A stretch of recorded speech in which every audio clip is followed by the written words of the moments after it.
Can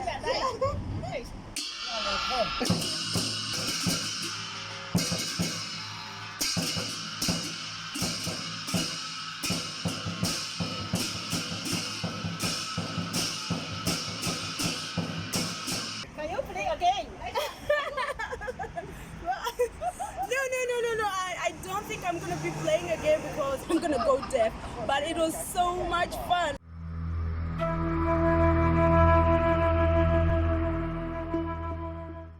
So, ladies and gentlemen, good morning, good afternoon, good evening. I hope you're having a wonderful day. Thank you so much for showing up once again to check what I have to say today. Thank you. And for those people that it's your first time seeing this face, thank you. You are in the right place. This is Miles from Sahara. Please consider just subscribing. Just hit a certain button. It's somewhere here or whatever. I mean, just hit it. Just subscribe. Thank you so much for coming.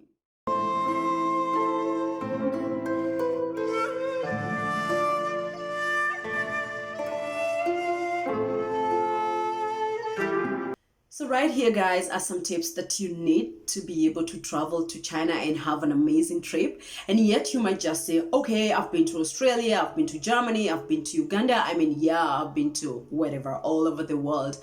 But I might say that China is a little bit different because we can say that China is not so tourist friendly.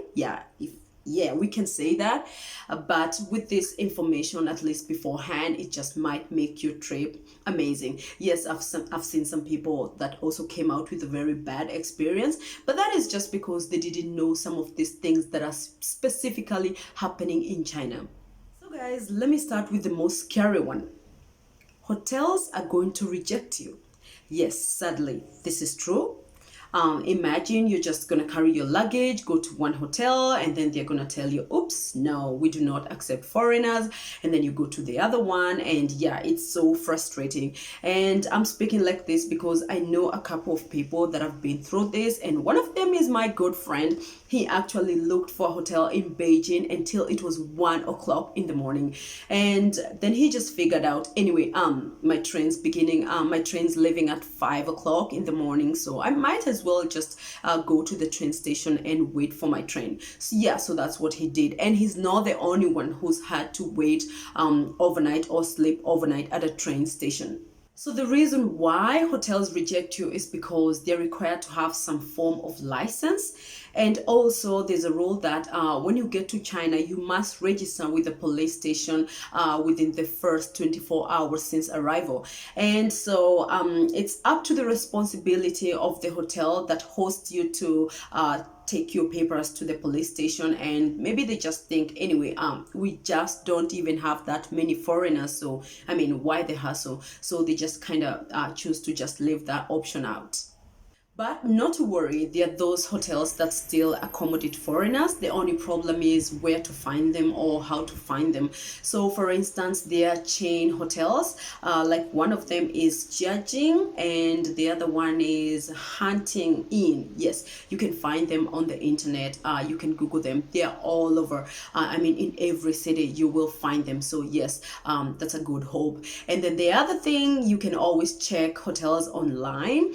Yes, I usually use booking.com. Booking.com is just a website, and this is a very good website because it lets you select on the hotel you want, and then it tells you that this particular hotel, only people from mainland China can be accommodated by it. So this is a good thing because you always just try the other one. And also there's also this app called Trip. I mean, it's an app and also a website. It's very good for finding flights and flight tickets and train tickets and accommodation as well. It's in English, so I mean, everything in it is just kind of geared towards attracting foreigners. So definitely here you'll be able to get a hotel. And another thing is you cannot use your credit card to pay for things in China. I mean, maybe you can, but it's in very, very few places, maybe in one of those super huge, luxurious malls. I mean, yes, it's really hard to get a place where you can use your credit card, because in China, people usually use WeChat. WeChat is the most widely used form of payment. It's just an app. And yes, you could use it yourself, but you will have to have a bank account, and then you link it to the WeChat, which, unless you're coming here for a long time, then it's just too much hassle. But don't get me wrong, WeChat is really useful because it's just like the in thing. It's like that is the means of communication here. People don't usually ask you for your number. No, nobody's gonna ask you for, can I have your number, unless you really close or it's really serious. People just usually say, oh, can I have really important. But for making payment, you will have to carry your cash with you. And behold, I come bearing good news. This one is about transportation. For a long time, foreigners have had to take taxis, and taxis are good, no problem. I don't have a problem with taxis, and again, they are better than taking a bus. But I do find that taxis are not so convenient in China. I don't know. There's just something about them. Whenever you need them, you just cannot find them. I don't know, when you're in a hurry, when you're about to miss a plane or a train, you just can't catch them. I don't know.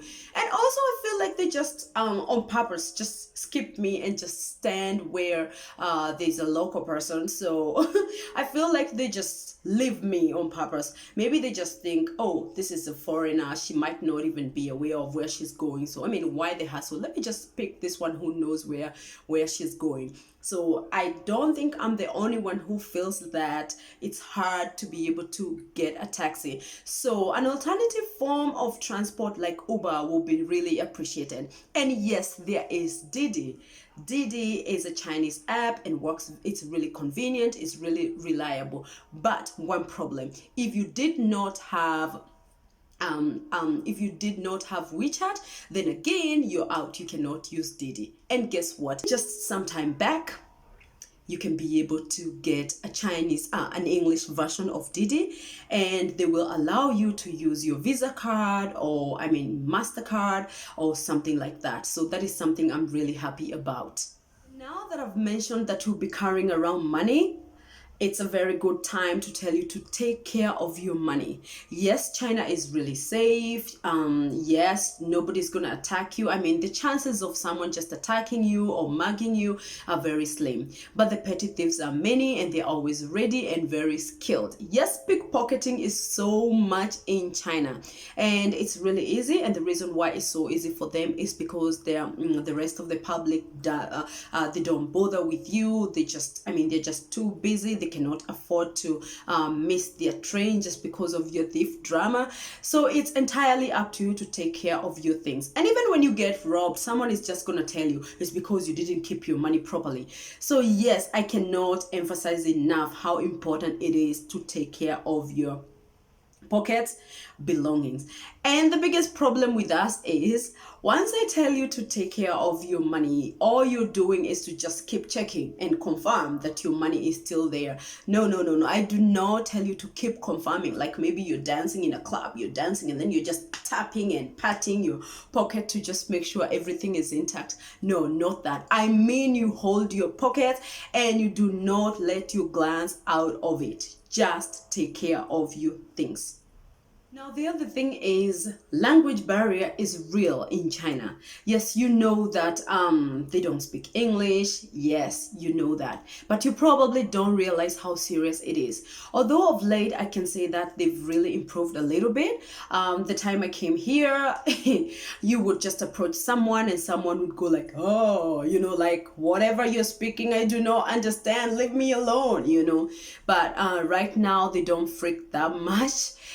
They can at least just wave their hand and tell you, I do not speak whatever you're speaking. But I can tell you a little secret. There is a group of students that speaks English, and even if they don't speak, they're not so lost. They would be able to figure how to help you. Maybe they have some little translators they used in their schoolwork, or they could just make an effort to find something in their dictionary and sort you out. And talking about dictionaries, you will need a translator, and the best one that I recommend for you is Baidu Translate.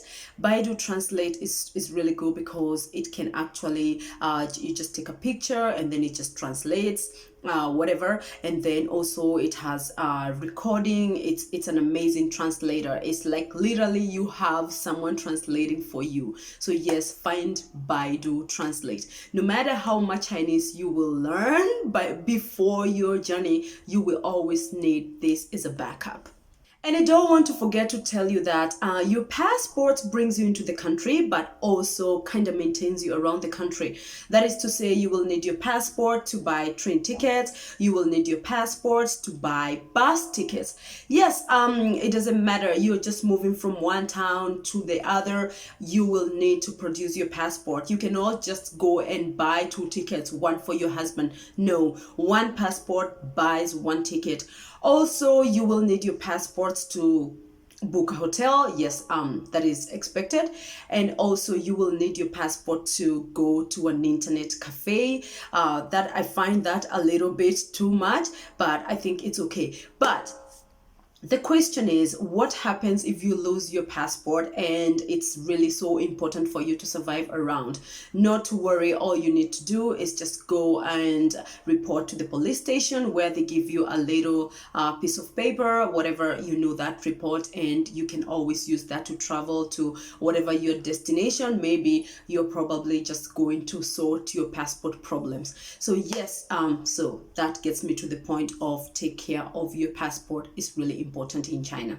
And about shopping, you do not need to worry. You do not need to pack a lot of unnecessary things. Some people even pack spoons because somehow they have the mentality like, oh my God, it's China. They use chopsticks. Oh my God.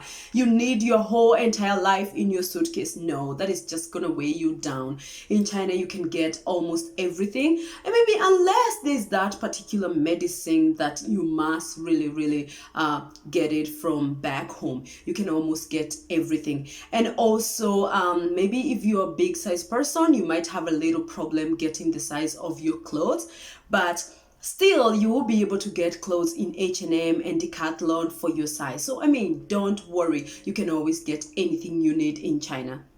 The other thing is Wi-Fi. Yes, Wi-Fi is crucial. I know we all need Wi-Fi. Yes, you'll be able to get Wi-Fi in Starbucks, KFC, McDonald's, and I mean a couple of other public places. But I do not think that is a quite reliable Wi-Fi, because I think they make you sign up, I don't know, register and follow groups and join or whatever. And in any case, it's just better to be able to have your takeaway Wi-Fi.